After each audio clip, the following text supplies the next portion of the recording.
And shalom, everyone. Shalom. I want to just give people a chance to get over here. Let me let people know that they're actually blocking that for some reason.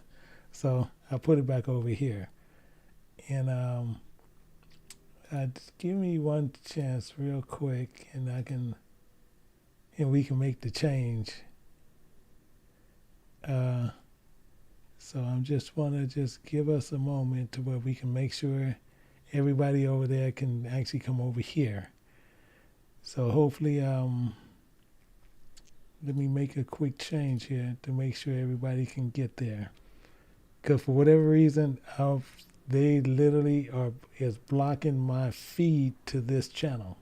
They literally is blocking it. So right now I can't stream over there. For whatever reason, I was able to stream before, but they're not allowing it right now for whatever reason, I don't know. So with that, just give us a moment, and we can, we'll be able to do everything. So I just want to give people a chance to go over there. For some reason, because even when we put it in the chat, for some reason, some people, I guess they don't see the what we're doing. So what we're doing is, let's say, let me put this.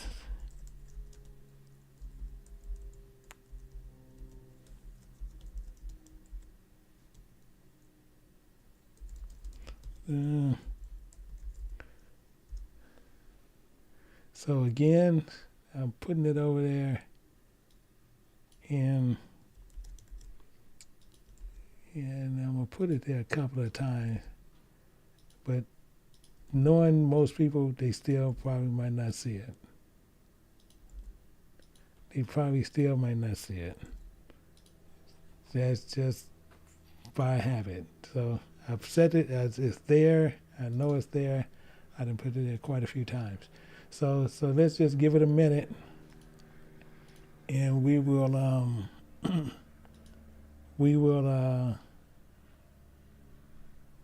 be going there in 1 second. So we'll be doing that in 1 second, and we'll be doing that one here.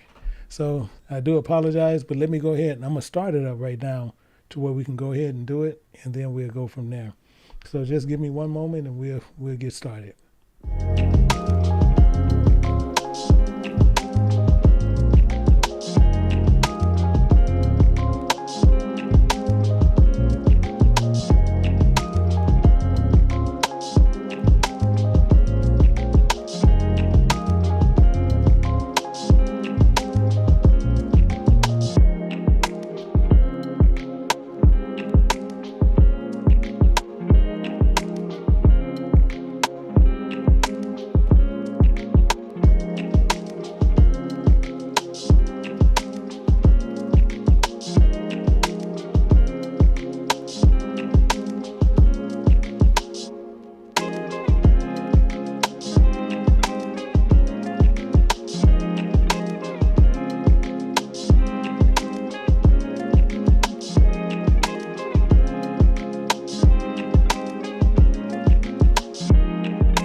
So again, shalom everyone. Shalom. I want to welcome everyone to the house of the lost sheep of Israel, which we should be over on the other one, but for whatever reason, they literally we can't even connect to it. So they got it to where I guess I don't know.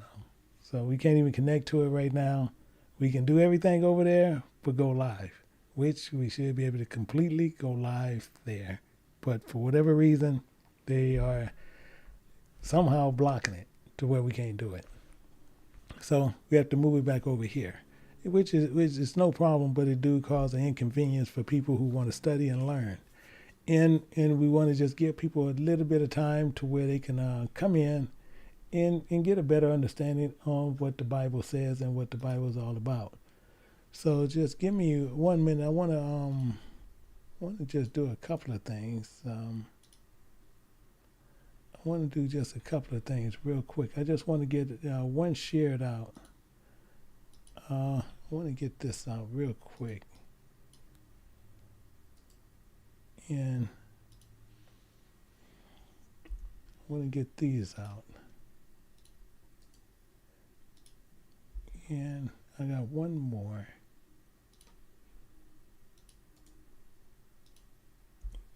Okay, so we're good from here. So the main thing is, I do have one announcement I do want to make. Now, actually two announcements. One announcement is the language of biblical law that will be starting this Sabbath day. It'll be in the afternoon. We'll be starting that at 4:30. So that'll be going as a regular deal. Now, the other part is what a lot of people do. We have a lot of people who do have the preceptor and the written communication tool. You're going to find out this is going to be like gold. It's going to be like gold to you based on what we're going to be doing in the language of biblical law. So this is what's going on. Now with that, my wife and I, we decided we're going to give out one preceptor. We're going to give out one preceptor to someone who's already part of the class, but you have to send it in when we actually tell you when to send it in. Because what's going to happen is sometime during this lesson here is what I'm going to do. I'm going to ask you to send an email to baptism@kjbu.org. You don't have to put nothing in there. You don't just put that you're in, as long as we know you're in the class. And if you're the first one that puts in, if you do it right now, I promise you'll be disqualified because you can't do it until we tell you to send it. Once we tell you to send it, then you send the email. And if you're the first one, you will get the preceptor at no charge. It's something we don't normally do, but based on what's going on, it's like gold. And we do want people to have all the advantages to make sure they can study. Now, the main thing is people, it's not required, but it's good to have extra tools when you can sit there to help you get what you need and understand. So with that, we have a lot of people who's part of the class, and we have most of the letters sent out. I believe a couple of more is going out. And then we also have the letters with people who have sent out past the time that was allowed that when we asked to turn it in and people went past that time. We have those that's also completing going out. Now with that, it's a lot of things that's happening with that because when we're looking at the biblical law and legal framework, and we got to look at the other one, the language of biblical law. We're talking about two different things. We're talking about two different avenues. What we're doing here and what we're going to be doing here right now, this here right now is really a lot of stuff to where it's foundational. You have a lot of that to understand how elements work and everything else. The meat is going to be in the class. The class is not going to be shown on YouTube or Vimeo or any other platform that we have. It's only going to be shown in the class where we'll be doing it. So a lot of people take it upon themselves and believe that, well, I can get what I need right here. But when you want to go deeper into the word, they're going to find out exactly how to do certain things. And this is something that I never taught outside. I never taught in the classes. So it's not something to where people can come back there and say, oh, I've been in a class like this. You've never been in a class like this, because that's something that I never taught inside classrooms or on here on this platform. So we can't say that those are it. But what's going to happen is it's going to show you exactly how to come and determine, and through your precepts and with this gift that you're going to have, you'll be able to understand the Bible very, very clear. Very clear, because you're going to understand how to analyze things. You're going to understand how you can see how they arrive to the questions, and you're going to also see how to actually answer the questions according to the Bible, and you won't have to use not one piece of outside resource, not one piece of it. So it's an exciting thing for that, but make sure, if you wasn't part of it, don't bombard us with emails saying that you'd like to be part of the class, because we've been announcing it for a while, and we also had a time limit on that. So with that, hopefully everybody will be prepared for that. But we will be doing legal framework. Once we finish the legal framework here, again, later on, if you make sure by the end of this day, this one will actually go down, and this biblical framework will be put back over on from Sinai to today. It's going to be put back in its rightful place. So it's not going to be held here. It's going to be put back over there. So the main thing is, do everybody have their pencils? Do everybody have their papers ready? Because we got to pick up from where we left off at last week in Deuteronomy chapter 14, to where we can see how biblical law framework works. So just making sure that everybody have their paper, their pencils ready, to where we're going to go through, because we're going to start picking this up, and we're going to start looking at a lot of things. We're going to look at a lot of things. We got a lot of work we got to do. So I just want to make sure everybody's prepared for this, because a lot of this is a lot of new avenues. And what we're doing with that to help you to where you can really dig into the word. And with that, this is the main thing is, and never forget this, you go deep as you can go. I'm talking about the deeper you can go, you want to be engulfed into God's word. That's the key that you want to do. So let's get ready to get cranked up. And we're gonna go over here. We're gonna look at the Bible monitors real quick, and we want to understand a couple of things, because just like I said, we're gonna pick up from last week, and we're gonna look at this, and we're gonna get a better understanding of what's happening here. So we see in here, and last week we left off at Deuteronomy chapter 14, but verse 22. When the Lord instructed us to bring a tithe. And what a tithe was, and what I was telling everybody about, was a tithe is a portion. A tithe is a portion. If you need to write it down, write it down. Because it's important to where you write stuff down, and not to keep continually after you have to come back, oh, I don't remember what this is. But if you would have wrote it down, we'll know what it is. So a tithe is your portion. The tithe don't have nothing to do where they're talking about money, but we're going to see some things here, because we're going to get into things to find out exactly how it goes. So now I'm going to show you right here. This is where we was last week. We was at this part last week. Thou shalt truly tithe of all thy increase and thy seed in the field that bring forth year by year, that your field bring forth year by year. That's the part that we was picking up at, but we're going to move forward from there. Because what we have to do, it produces the place of worship. This act of this tithing is going to reflect on their acknowledgement of God's provisions, in their commitment in honoring him with their first fruits, which is their part, which is the same, telling you the same thing, the framework, which is the spiritual truth, the elements. Remember, we just talked about this, the elements. And then now we can go deeper into this, because we got to look at verse 23, because that's the part we got to pay attention to on verse 23.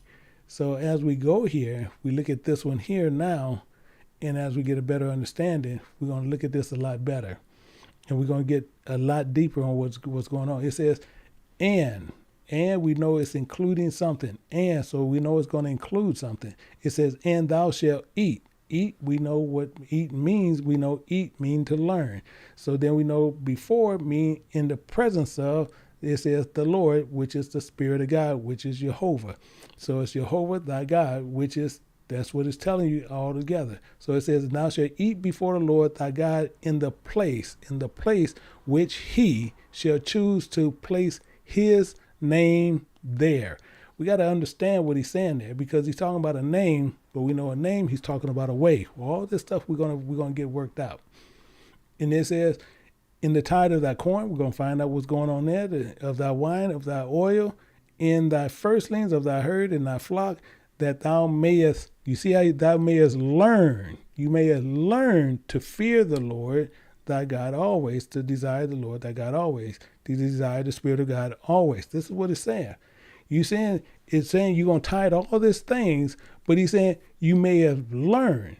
See, so you know he's not talking about eating. Did you guys see how he's laying this out? So he's telling you corn, wine, oil, thy firstlings that I heard, all these things. And then he's saying that you may have learned. But he's saying you're going to eat before the Lord. You see how he switched it? He had it at the top. But you see at the bottom, he said learn. Everybody notice that.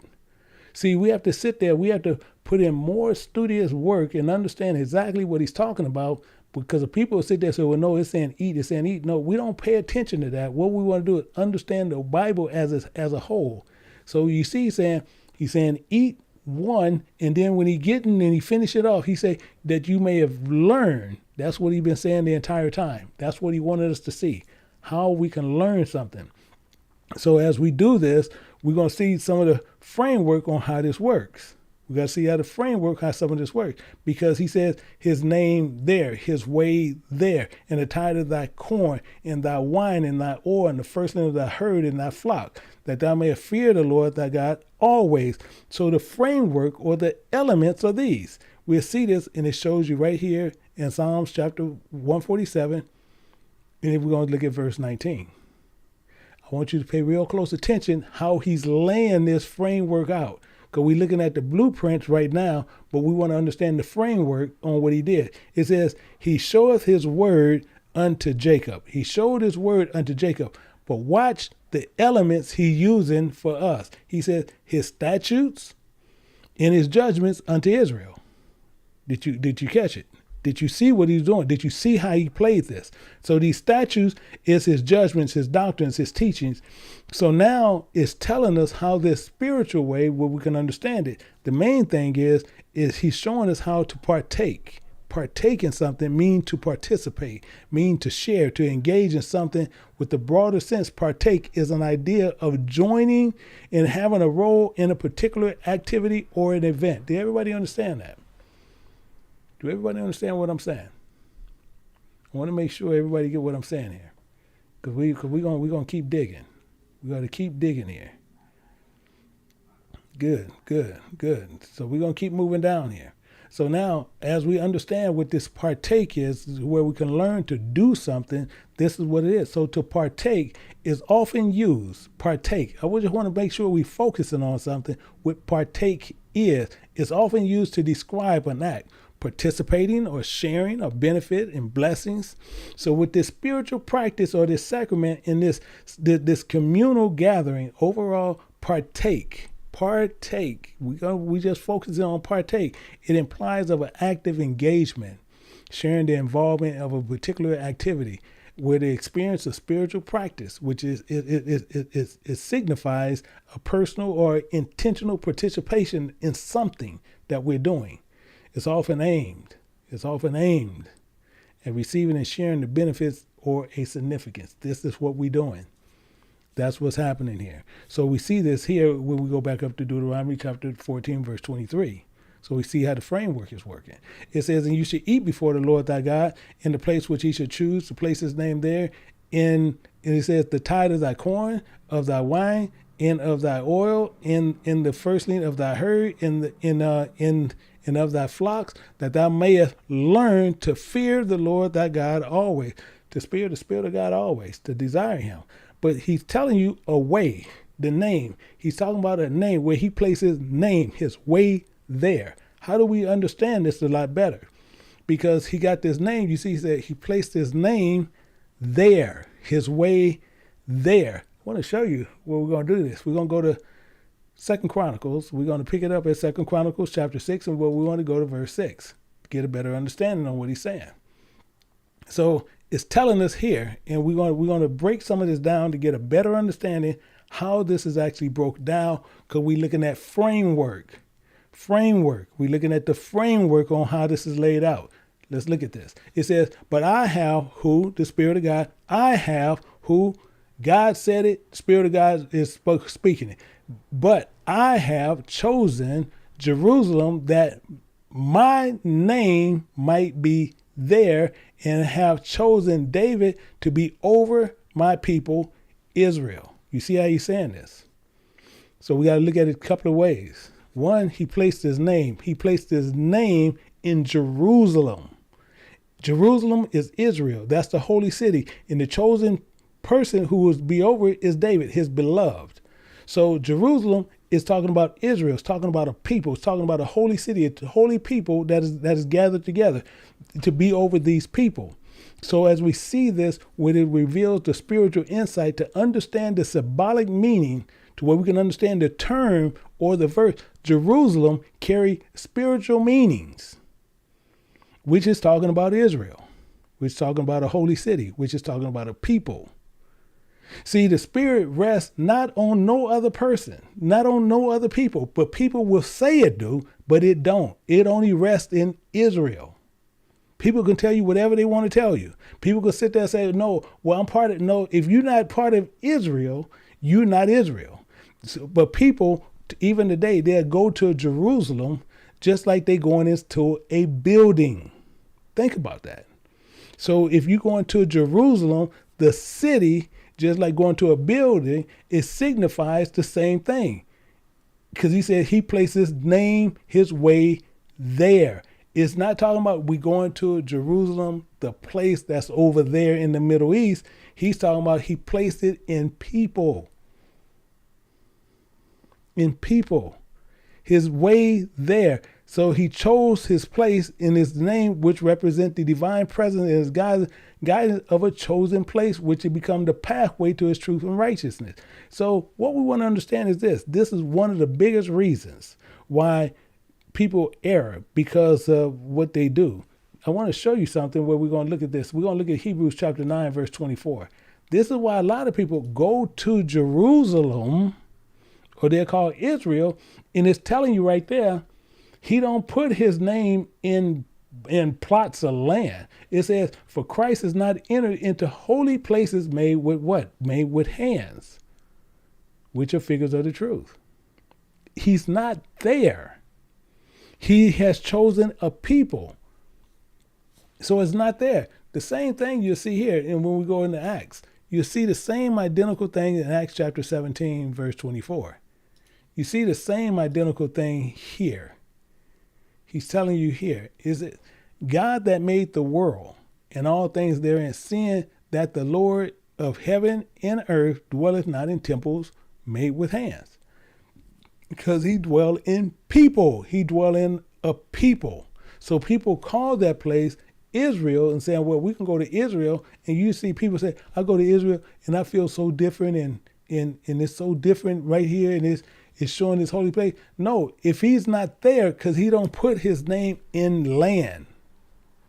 It's just a body of land over there right now because his people is scattered.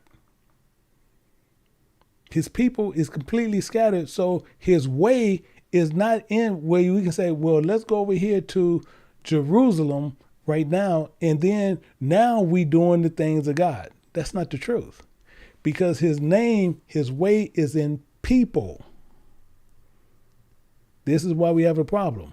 And this is why we have so much problem in the misunderstanding in the instructions of doctrine. Because one of the biggest problems that they have is where they have removed books to cause errors in knowledge of people, and they removed it from the biblical law elements of the framework. This is what they have done. Let's look at this a little bit. Let's dig into some of this right now. So the main thing is we're going to look at Deuteronomy chapter 4. And we want to look at 4 and verse 2. The reason why I want to show you that, because he tells us something that we can't do. In this framework, we know this Bible is encapsulated with all the books. But it says, ye shall not add unto the word. So we can't add unto the word. And we cannot. And it says, which I command you, neither shall ye diminish out from it. So we can't even diminish from it. It says that ye may keep the commandment of the Lord your God, which I command you. So we can't add or we can't take away from it. but we have people who has taken away books from the Bible. You see that. We can see it all day, because even the Apocrypha, which is the bridge between the old and the new, they have removed it. Let's look at another part here. We go down to Revelation. You see it in the law, but you also see it also over here in the end of the books. We're going to see this in Revelation chapter 22, verse 18. One second. Now, why did that jump?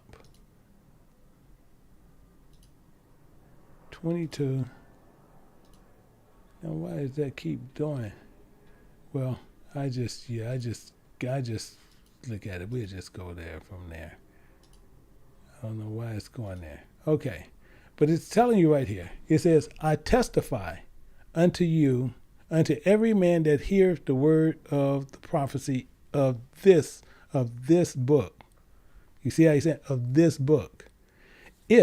So it's telling you, if, providing any man, M-A-N, that's letting you know that's a man or woman. If any man shall add unto these things, God shall add unto them the plagues that are written in this book. So if you add anything to this book, he's going to add plagues to you. But he's telling you, and so we know he's including something else. So he's coupling something else again to it. And providing any man shall take away from the words of this book. So we know men have taken away the Apocrypha. We know this. So since they did that, he's telling you right now. He says, and from the words of this book of this prophecy, God should take away their part out of the book of life and out of the holy city and from the thing which are written in this book. This is why I tell people the same thing even with the Henry guys and people with the Church of Christ. That's why I said, I care not to even speak to them, because they already removed out of the books. Based on one, they already blasphemed the Holy Ghost, one. And then two, they sit there and they talk about how horrible these books are. Now, mind you, when you're looking at the Apocrypha, you got to pay attention to where the same writers that you see in the Old Testament is the same writers that is in the Apocrypha. But they telling the truth here, but then they lying in the Apocrypha. That makes no sense. And that's using the mouth of God. So if they're using the mouth of God, now they're sitting there and they're talking against it. So it's telling it, his instructions not to remove anything in the books. Nothing. So the main thing is we cannot feel the presence of God, but he presents with these places where we go to, and Satan is there and he's appearing as these angels of light. So he's an angel of light, and you see how he does that. That's why you'll see they'll go over there, they say they feel the presence of God. Oh, I feel the presence of God there. I feel like God is there. No, that's not the truth. Because he said, I placed my name there. He put his name in Israel. So he's saying he put it in people. He didn't put it in land. He can't put his name in land because somebody can erase it. He put it in people.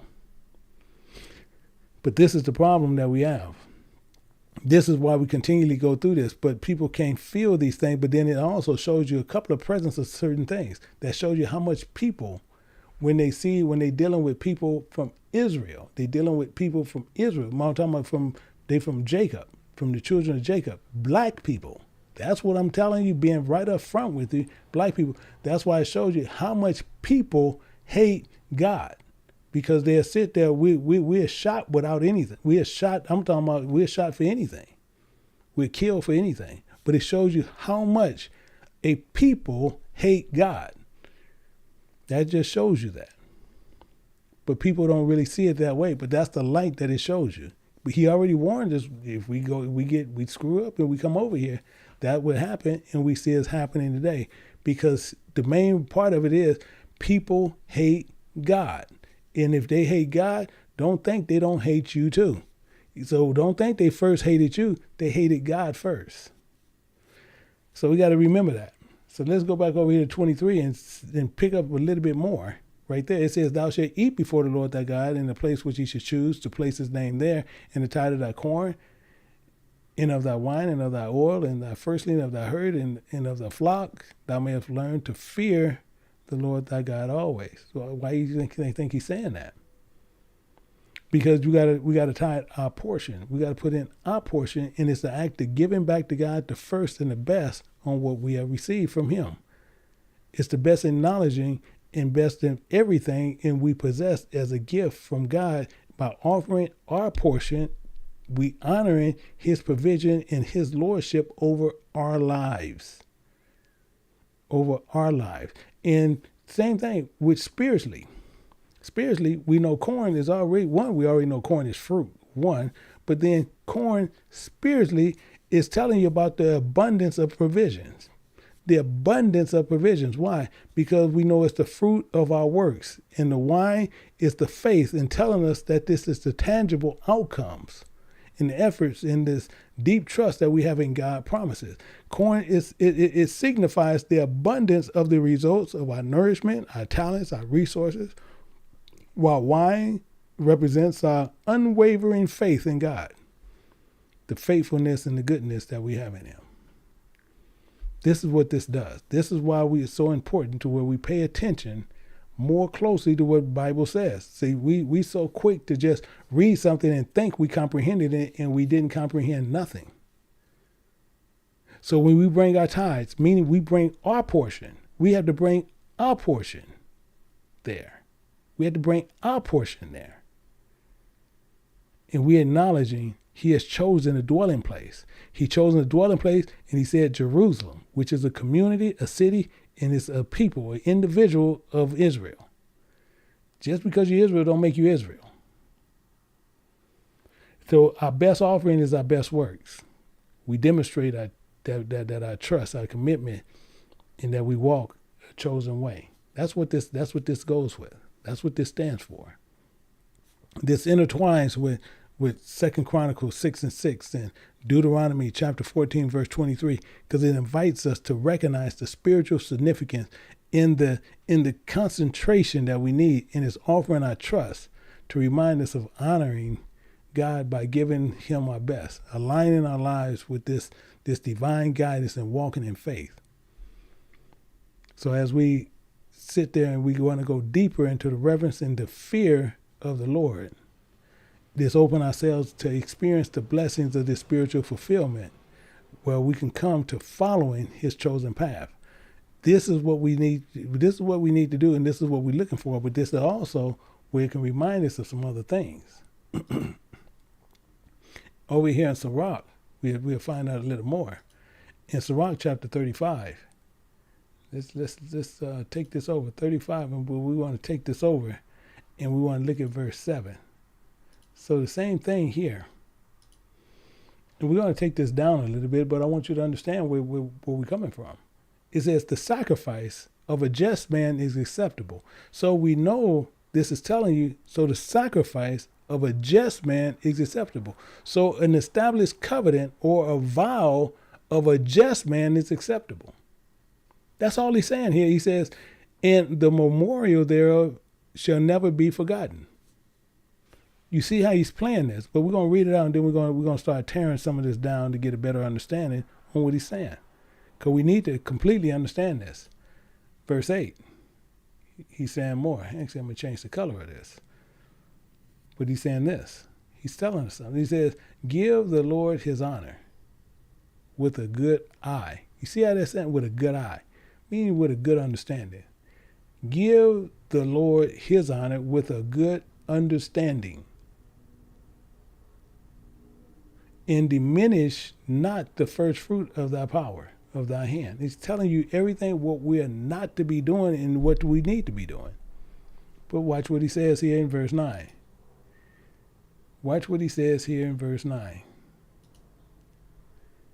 In all thy gifts, skew a cheerful countenance, and dedicate thy tithe, dedicate your portion with gladness. Dedicate your portion with gladness. So this reminds us of the spiritual importance on giving our portion generously, our bodies. We give our bodies without any conditions on it. Do everybody understand that? Everybody understand where I'm coming from? This is why he's telling us these things. Because if we're going to be just and we're going to make a sacrifice to that, we're going to establish a covenant that way, then it's acceptable. And we have a good understanding in doing so. This is one of the most important elements we need to have. This is why it's so important to make sure we pay attention to what's going on. And it's found right there in Deuteronomy. It says, if thou shalt eat, if you should learn in the presence of the Lord thy God, in the place where he should choose to place his name there. So if he's putting his way in you, then we need to do something that is acceptable in the eyes of God. Then we have to do something that is acceptable to him. Not sitting there putting conditions on it. So this is a profound teaching that God has set in here, but it sets the stage for deeper explorations.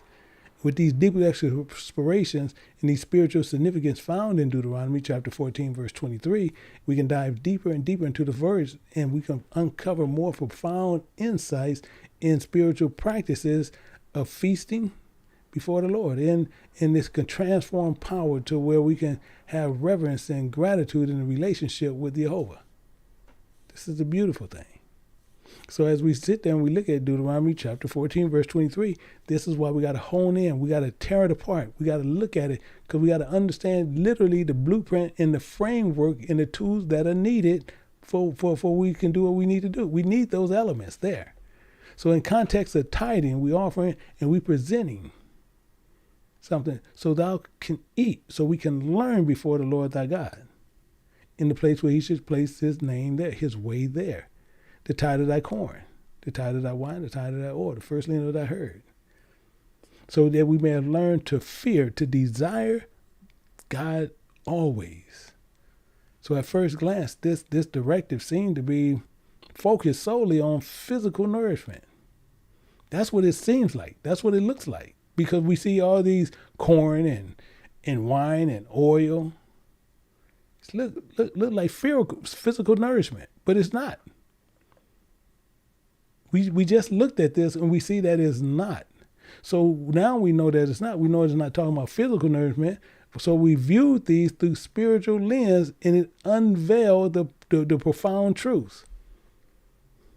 See, even when we want to look at a deeper spiritual understanding of this at a deeper level, it invites us to partake in the spiritual feast before the Lord. It symbolizes a sacred communion. It's coming together in the presence that God has sent his word in Jehovah. An act of eating before the Lord signifies this more physical consumption of food. It represents the spiritual nourishment in the communion of our hearts, which deepens our connection with God. So we are to bring forth tithes. We are to bring forth tithes. We are to bring forth our portion of corn. Our portion of corn, this abundance of fruit that we seek to share with others. Wine, we've got to have faith. Oil, we've got to have riches of the choices. The first thing that I heard, spiritually, these offerings represents fruits of our labor. Blessings bestowed upon us by who? None other than God. By presenting these offerings before the Lord, we acknowledge his provision and recognizing that all we have come in the abundance of his grace. So this purpose is behind this feast. Meaning the same thing. Learn to desire the Lord thy God always. That's the purpose behind the feast. This is why we'll sit there and just read something. Oh yeah, this was it. And we just move forward. And it don't say that. So we have to learn to desire the Lord thy God always. In this spiritual sense, it refers to the reverence, to where we have this deep awe, this deep respect, this divine presence in the recognition of God's sovereignty and the willingness to align our lives with his divine will. So through this feast, our offering, we can cultivate a profound awareness of God's constant presence in our lives, fostering this deep sense of gratitude, and to where we can desire and live in accordance with God's principles.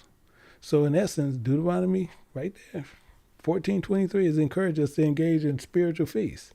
The second means gathering together of the Lord, offering the tithe, offering in reverence and gratitude, an invitation to partake in this communal of the heart, deepening our connection with God, cultivating a sense of awe, permeates this. So as we embark on this spiritual journey, understanding framework is a transformative power of Deuteronomy chapter 14, verse 23. And please, people, don't sit there and, oh, well, I understand this, so I can understand. See, this is what gets a lot of us in trouble, because we always want to sit there and try to take something and then we try to make it something else. 14:23. This is an act of feasting before the Lord and becomes a symbol of spiritual nourishment, a reverence and unwavering commitment as our way as we walk in the fear of the Lord thy God always. So to understand this, you have to understand also that's a parable. See, this also is a parable. But then to tell you a parable, to make you understand this, is to give you a parable that I can just tell you of one. To understand this verse, I want you to understand this verse. I want you to do something. We want to make sure we get something. Let's say this was a little girl. Her name was Lily. Say a little girl name was Lily. And she lived with her family in a small village, but Lily's family was farmers. And as these farmers, they worked hard to grow their crops and tending to their animals. So every year, Lily and her family, their harvest was plentiful. So Lily's family would gather together all the fellow villagers and had a special feast before the Lord. At the time of the celebration and gratitude to all the blessings that they have received, this is what they'll do every year. So what we got to remember is one day Lily, as she was preparing for the feast, she wondered why they had to bring a portion of their crops, which is the best ones that they did, the animals, for the feast. I want you to think about what this little girl, she's seeing. Why? Her father seeing her curiosity and decided to explain to her the same way. He had to show it through parables. On what God does to us. So he even said to Lily, he wanted her to imagine how she had a beautiful garden, and where you grow many fruits and vegetables. Each plant in the garden represents the blessings that the Lord which given us. So when it comes to gathering of the fruits of our labors, we choose the best and the ripest ones and refer to the Lord. And like setting this special table with the most delicious food and for these more important guests. See, when she started understanding that, based on how he's telling her, her eyes widened to her understanding. So while the best of our crops and the animals to the feast is like inviting the Lord to join us, showing him our gratitude for his blessings. And this is where she opened up her understanding. Because we got to always remember, it's like inviting the Lord to the feast. So as his father even nodded and even told her, yeah, that's what we're doing. So around the table, you can enjoy the feast, but it'll remind us of God's goodness and his provisions to help us always to remember to be grateful and to honor the Lord in everything we do. So even from that day forward, old Lily understood the meaning behind the feast. An offering that brought, she eagerly participated in all the participations, selecting the best produce in the firstborn animals with joy from her heart now, knowing that it was to express thankfulness to the Lord. That's what it was for. So each year, as the villagers gathered for the feast, Lily and her family, alongside their friends and their neighbors, they enjoyed this bountiful harvest, this richness of their community. They ate together, they laughed together, they thanked God together in the abundance of blessing, knowing that their offering was a symbol of their love and reverence and gratitude towards the Lord. It was towards the Lord that provided them. So this parable on Lily, many of us can be Lily. to understand better what was going on. Because it's offering us something that we was trying to really understand. So offering were not just about physical food. It was not about physical food, but it was also about spiritual connections with God, expressing our gratitude in his blessings. So to help us understand the deeper of same thing, Deuteronomy 14:23. I haven't even moved from there. How it teaches us to honor and thank the Lord for our provision in our lives. That's what this was good. That's what this was for. So Lily, now with this profound understanding and spiritual of this feast, it deepens her appreciation and teachings of Deuteronomy, how she can continue on her journey of this faith. So the same thing is, we're going to move down some. We're going to get down to verse 24. And we're going to see some things, and this is why so many people still get screwed up on this. So we're going to go down to 24. We're going to go down for a minute. But I want you to really understand spiritually on what these are saying, to where we can understand what was happening. So I'm going to read it all. I'm going to read it down to 27, and then we're going to come back and we're going to go back to 24, and we're going to pick it up. So it says, and if that way be too long for thee, so that thou not art able to carry it, or if that place be too far from thee, which the Lord thy God shall choose to set his name there, when the Lord thy God has blessed thee, then thou shalt turn it into money, and bind up the money in thy hand, and go unto the place which the Lord thy God should choose. You see, he's staying on that.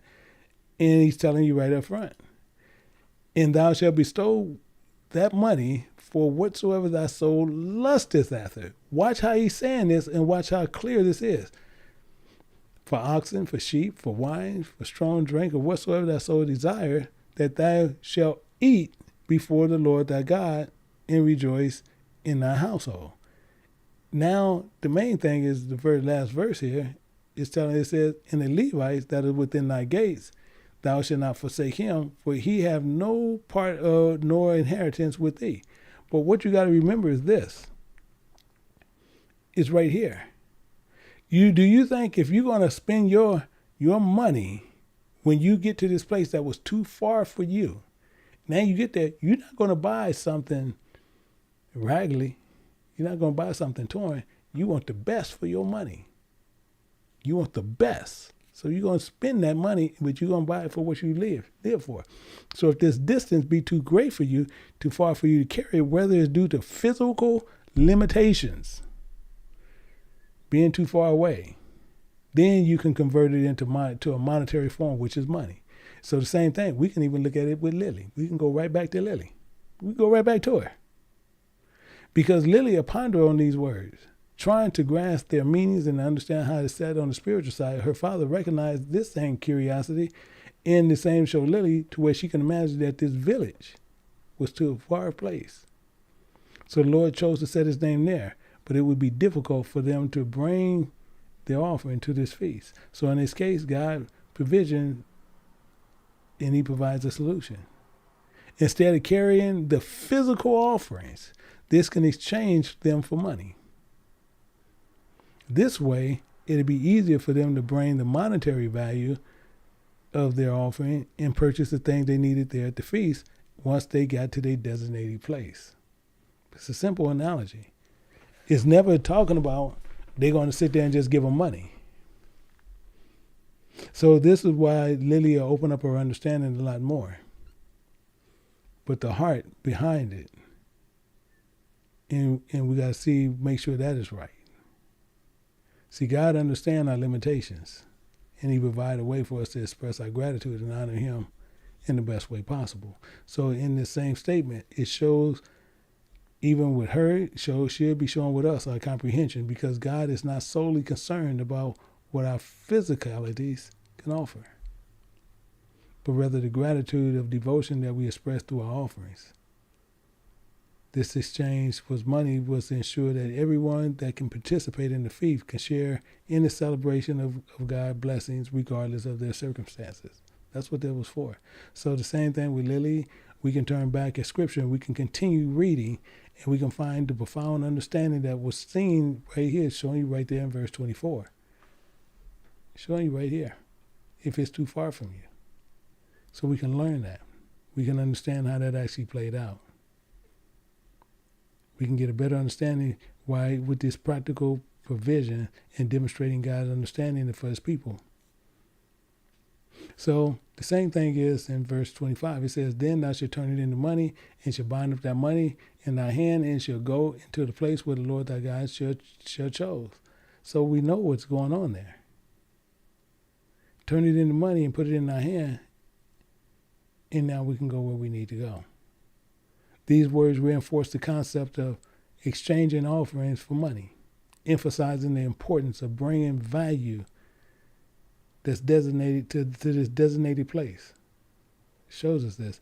It highlights the significance of the physical carrying and the expressions of gratitude and devotion to the Lord. So as we can sit there and look at these deeper things, and from Deuteronomy chapter 14, 24 to 27, she, even as Lily, can discover the purpose behind this exchange and the subsequent instructions on how we can utilize the money. These are elements that is needed to where we got to go before the Most High God.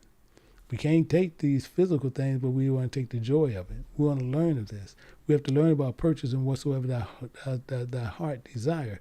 Oxen, sheep, wine, strong drink, anything of her soul crave and eating before the Lord for joy of thanksgiving. So in this exploration, we see this to where we can realize in this, where we can learn from this to participate in exchanging offerings about the celebration that's being accompanied by the feast. So as we sit there and we turn to this, we look at the Lord and the only desires and offerings that bring for his people. Experience his blessings in a way that we can see that brings the delight and the gladness to our hearts. So as we continue at this journey of faith, we can carry her understanding and keep the same understanding of the parable that we just ran. These feasts are not just mere offerings, mere practices, but opportunities. Don't look at them as that way. These are not just mere things and offerings, but we always got to look at them as opportunities to deepen our spiritual connection with God, to express our gratitude, our blessings, to partake in his joyous celebration of provisions. That's why it even sit there and tells you right there in verse 26, it says, and thou shalt bestow with that money whatsoever thy soul lusteth after, for oxen, for sheep, for wine, for strong drink, whatsoever thy soul desire. Thou shalt eat before the Lord thy God, and thou shalt rejoice in thy household. This is the point of that. This money is saying what we should be desiring. These sacrificial offerings, these joyful celebrations, to partake in them to where we can present before the Lord in all the household. Verse 27 even tells us even a little bit more to where we got to sit there and have to look at them. It says, and so it's including the Levites that is within thy gates. You see how you put that. He made sure that was there. The Levites that is within thy gates. And thou shalt not forsake him, for he have no part nor inheritance with thee. No, he was not given no part, no inheritance of the land. So we can't neglect the Levites, nor do not pose any portions of the inheritance like you do. Show them the support and provide their needs. That's what we're supposed to be doing within thy gates. So every one and every year we'll see this same thing as it tells in verse 28. It says, at the end of 3 years thou shalt bring forth all thy tithe, all your portion to thy increase the same year, and thou shalt lay it up within thy gates. Yeah. Why is this so important? Because every year, in every 3 years, we should gather all the tithes, all our portions, and all our increase. That portion is talking about the knowledge of God. That's all he's been talking about the entire time. But most people are talking about, well, I'm going to eat. This shows you the separation between people that are spiritual and people that are carnal. That's what it shows you. This is the end of 3 years that you should bring forth the tithe. Your increase is the same year you should lay it up at the gates. But it gives you this profound teaching in verse 28. You can actually teach on that verse by itself. This profound lesson is regarding the practicing of tithing, your portion. The spiritual understanding meaning to emphasize the concept and the periodic renewal of this cycle of this abundance of gratitude at the end of 3 years signifies a significant milestone that's designated to reflect our assessment on one's increase in blessings over that period.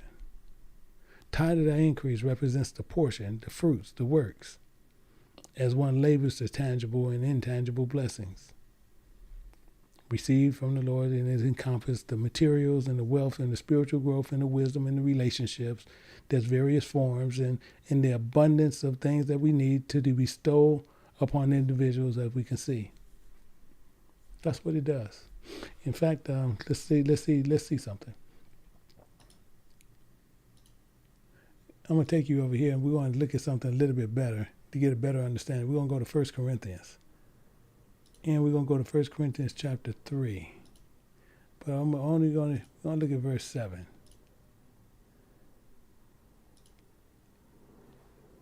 So then neither he that hath planted anything, neither he that watereth, but God giveth the increase. You see the point. We see the point now. See, our portion, our fruits, our works is tangible. But who gets the increase? God gives the increase, not us. So Deuteronomy 14:28, the instructions that bring forth that the tithe of the increase. So it's telling you right there, the increase of the same year thou shalt lay up within thy gates. But who gives it? God. But God gives the increase, not us. Don't think that you're out there doing something and you doing it based on yourself. So this increase that we bring forth year by year, it carries a deeper meaning and a deeper spiritual meaning that emphasizes the act of giving back to God a portion of the blessings of the increase that he provided. This is an act of tithing. It represents the expression, the gratitude, the trust, the recognition, the abundance that ultimately comes from the Lord. You can't even get around this. It teaches us the importance of the acknowledgement of God, his provision, his participating in this cycle. And we're in this vicious cycle of giving and receiving, giving and receiving, giving and receiving, giving and receiving. We're in this cycle to where we can learn something. The blessing that is solely not on our own benefits, but it's meant to be to share in a consecrated way of God's purpose. That's what it's for. It says, neither shall he that planteth anything, neither shall he that planteth anything, neither he that watereth, even if you watered it. But God gives the increase. Not you, not me, not any one of us. He gives the increase.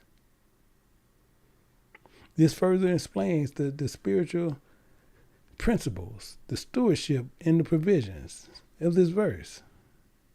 Neither shall he that planteth anything, that's almost something, anything, neither shall he water, that God gives the increase. This verse should clearly remind you that we may play a role in sowing and watering seeds of faith. We can sow and water seeds of faith, but the ultimate thing is God who brings about the growth and the increase, the spirituality of this passage. That highlights our dependence on God and the outcomes of our effort, and it reinforces us to search out the understanding that God's grace and his power that enables us to grow in fruitful outcomes in our lives.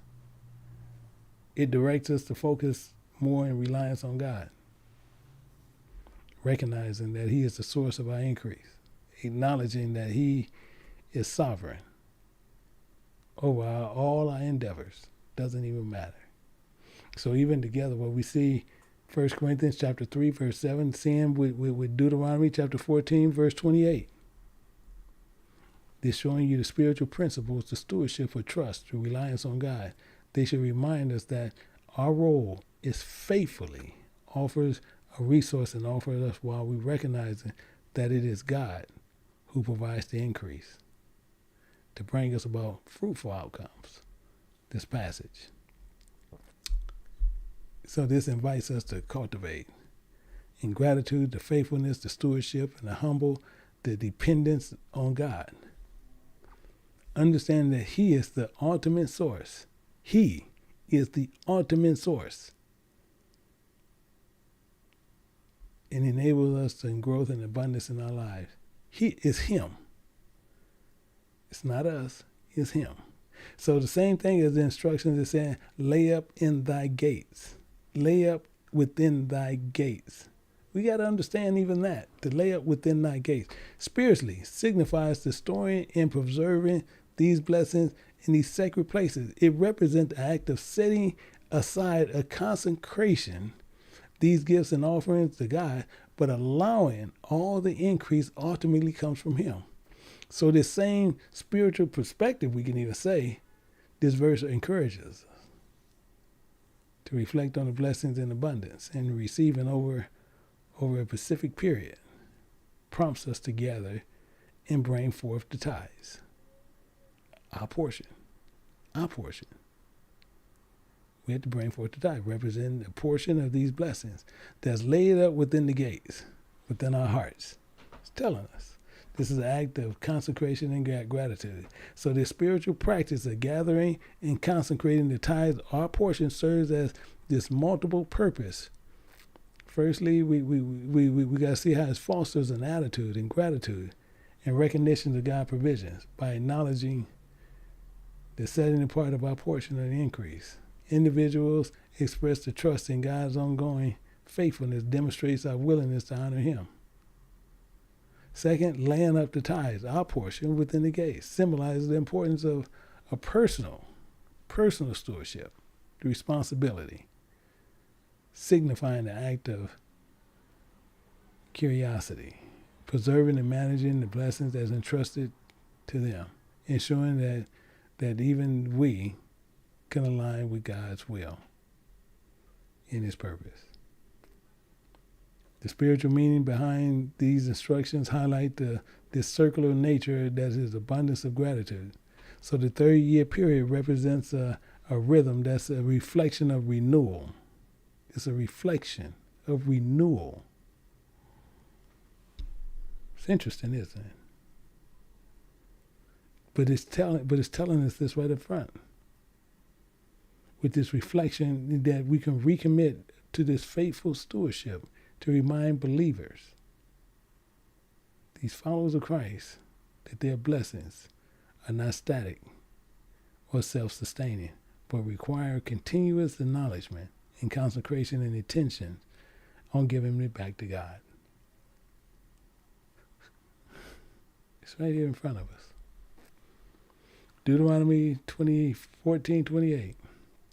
Individual calls to periodically, as they access their increase, gathering their portion and offering, in this consecrated expression to gratitude, of faithfulness, stewardship, invites believers to recognize the circular nature and blessings, renewal of their consecrated expression of gratitude.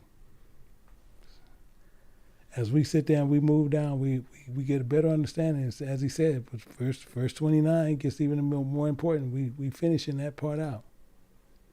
It says, including, and the Levites, because he have no part nor inheritance with thee, and the stranger and the fatherless and the widow, which are within thy gates, shall come and shall eat.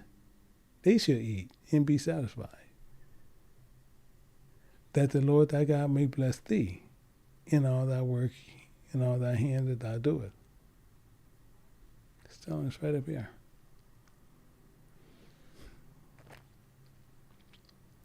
This tells us a lot. We have to understand what this goes on. But we have to understand, when we go out there and put in the work, we have to understand that all those elements is part of the framework which was already laid out for us when we was reading the blueprints.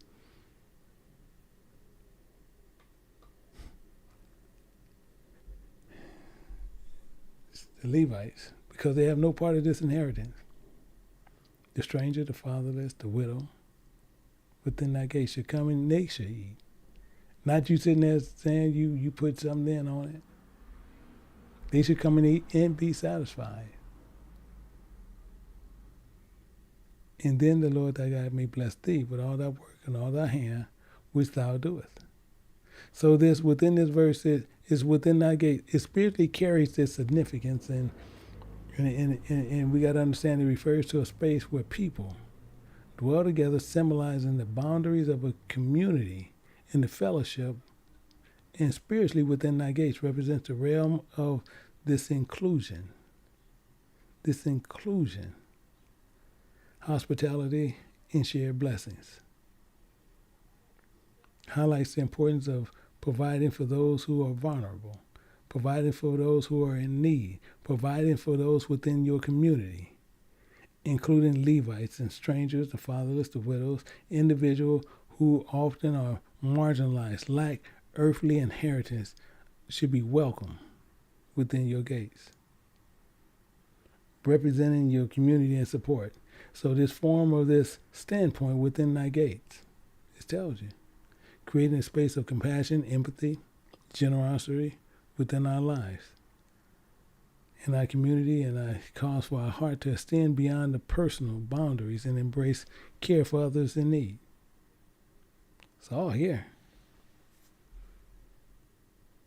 This standpoint within thy gates signifies the compassion. We open up our gates, extend hospitality to the marginalized. We align ourselves with God in our hearts and our compassion and justice. We offer the provision to support those that are in need and participate in the divine work, the healing and restoration. It's an act of sharing. It's right there in front of us. This is a complete act of sharing. Food, shelter, emotional support within the gates. The community reflects on the deep commitment and living out God's love and grace. Furthermore, this emphasizes the corresponding nature and the act of compassion and hospitality. So by caring for those within our gates, we position ourselves to receive the blessings. It illustrates the spiritual principles as we extend our love to support others. We create an environment which God favors, the blessings can flow abundantly to us. So when we're looking at Deuteronomy 14:29, the Levites, because they have no part, no inheritance with thee. Understanding that this gates on what he's saying encourages us to open up our hearts, our homes, our community to those who are in need, to remind us to cultivate into culture of compassion, inclusion, to share blessings within our midst by extending our hospitality within our gates. We participate in God's work, joy and love and justice, positioning ourselves to receive the abundant blessings in all our endeavors. So the same thing as we say. So as we even close here, and as we went through this, and we see that this framework throughout Deuteronomy, from verse 22 to verse 29, we can see it employs various elements to help us to explore the spiritual significance by considering, 100% by considering the biblical blueprint that's within the King James Bible version, which includes the Apocrypha. As we dived into this symbolic meaning, the terms is it's like a kernel and a husk. This framework recognizes the metaphorical nature of the terms that gives us the ability to convey the deeper spiritual truth. So as we acknowledge the importance of this culture and this practice, this context, in shaping all the understandings that we need, while providing the general understanding, we can recognize the specific meanings and can be influenced by individual beliefs and traditions. But by embracing the broader perspective, we foster the inclusion approach in the respect of this diverse spiritual viewpoint. So we can acknowledge the importance of cultural things so that we can really get a better understanding by embracing the broader perspective. Fostering the inclusive throughout our exploration, we emphasize the spiritual symbolism and concepts. So the kernel on corn, it represents the potential of growth in the divine wisdom, while the husk symbolizes the outer appearance, which is an illusion, the importance of discernment. So the symbolic element that allows us to uncover a deeper truth and to engage in personal reflections and in ourselves, to what we need to understand.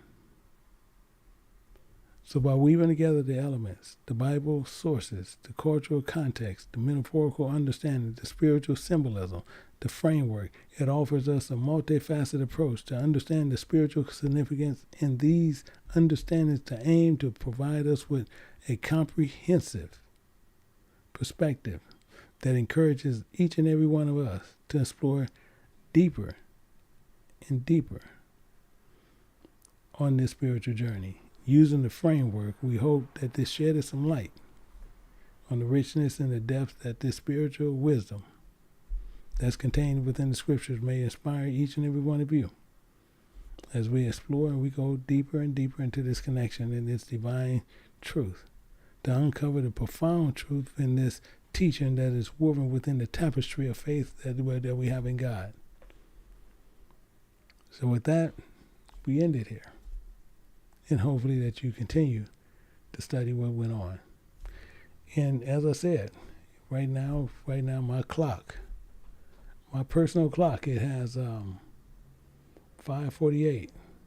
So the one who sends the email to baptism@kjbu.org, you send it to the first one. We're looking for the first one. So it's 5:48. We got a timestamp. You will be the one, and you have to be part of the class that we'll be doing this weekend. You will receive a free preceptor. We will be giving out one. And the good thing about it, you get that with the written communication tool. That's a $350 item, and we're going to give that one away. So with that one, hopefully that you guys understand that, and as we continually moving forward, we have the language of biblical law that will be coming up this weekend. It'll be after the teaching. We'll also be doing elders table. That will also be going on at 12. So hopefully that each and every one of you guys learn something from this one here as we continually move forward. So with that, I say to each and every person, until next time, I say, Shalom.